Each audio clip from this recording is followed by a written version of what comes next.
Ég set bæjarstjórnarfund unga fólksins. Góðan daginn, ágæti forseti, bæjarstjórn, fulltrúar ungmennaráðs og aðrir gestir. Ég heiti Leila Ósk og verð fundastjóri í dag. Mér langar til að bjóða fulltrúa í ungmennaráði og bæjarfulltrúa velkomna á fundinn. Dagskráin í dag er í 12 liðum, en áður en við göngum til dagskrá langar mig að byrja á því að gefa Höllu Björk Reynisdóttur orðið.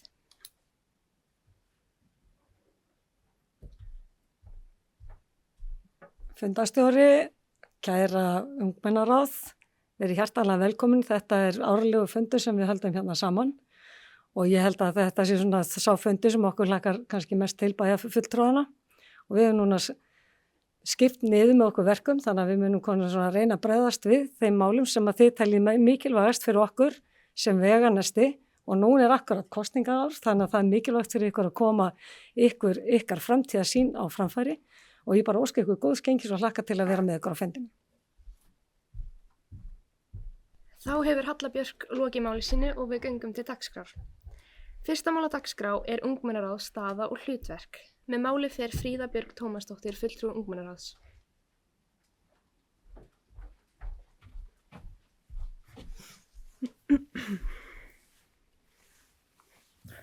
Forseti, ágætu fulltrúar ungmennaráðs og aðrir góðir gestir. Við í ungmennaráði Akureyrar skrifum þessa ræðu í sameiningu með það markmið að bæta stöðu og hlutverk okkar sem ungmennaráð með því að vekja athygli á málum sem til okkar koma og stöðu okkar innan Akureyrarbæjar. Ungmennaráði var stofnað 2010 og hefur það mikilvæga hlutverk að passa hagsmuni barna og koma hugmyndum og skoðunum þeirra á framfæri. Inn á heimasíðu Akureyrarbæjar er stutt umfjöllun starfsemi ungmennaráðs. Það er nefnt sem dæmi starfsemi ráðsins að hafa frumkvæði að umfjöllun mála, geta komið með ábendingar öll mál sveitarfélagsins ásamt því að einbeita sér að bættri þjónustu við börn og ungt fólk. Þetta er gert í samræmi við barnasáttmála Sameinuðu þjóðanna og þá sérstaklega markmið 12, virðing fyrir skoðunum barna. Og við ætlum fyrst að minnast á að við erum þakklátt fyrir þessum miklum framförum sem ungmennaráðið hefur tekið síðan það var stofnað.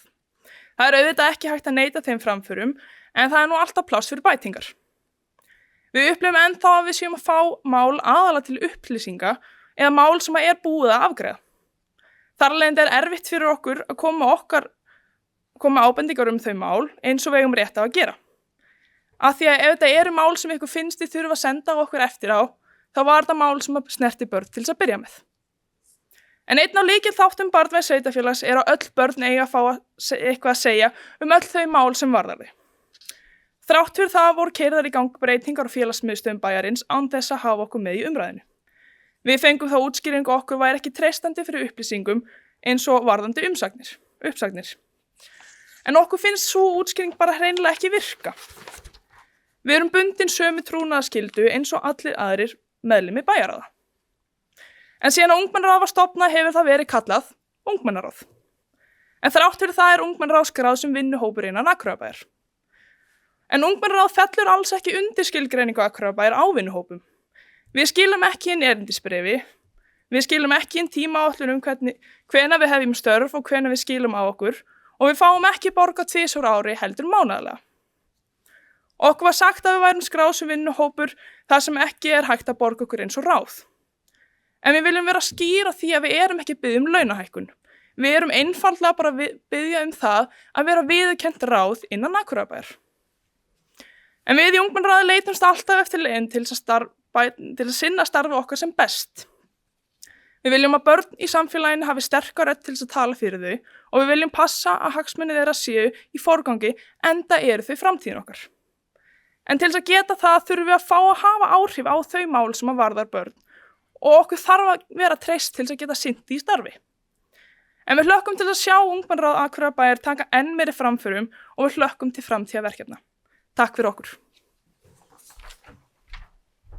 Þá hefur Fríða Björk lokið máli sínu og næst stígur bæjarfulltrúi Heimir Örn Árnason upp.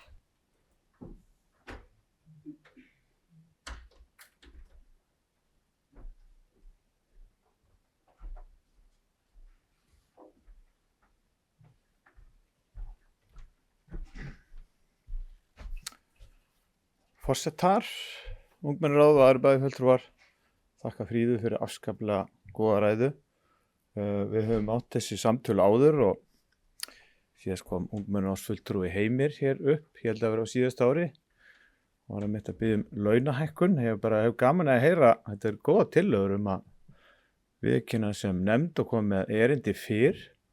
Við höfum oft rætt þetta í fræðsluráði að koma með erindi fyrr frá ungmennaráði, þannig getum kannski unnið úr því. Persónulega finnst mér á kjörtímabilinu þið er búin að hafa mikil áhrif, meðal annars í símafríinu og mörgum málum. Við erum búin að halda þing, búin að koma margar tillögur sem við höfum hort til. En eins og segir, það er alltaf hægt að gera betur. Mér finnst þetta góða tillögur að koma með erindisbréf og koma með erindi. Og ég held bara að við getum alltaf unnið betur úr þessu og erum að bæta okkur. Ég held að þetta sé nú eitt duglegasta ungmennaráð landsins. Við tókum smá stikkpröfu, ég og Halla í mannúðsdeildinni og þið eru bara held ég með flesta fundi og er eiginlega bara duglegast á landinu eins og staðan í dag. Þannig að ég ætla bara að hrósa ykkur enn einu sinni og takk fyrir það, fyrir góða ábendingar. Þá hefur bæjarfulltrúi Heimir Örn lokið máli og orðið er laust. Enginn býður sig fram til að gefa orð og þá legg ég til að við höldum áfram dagskrána.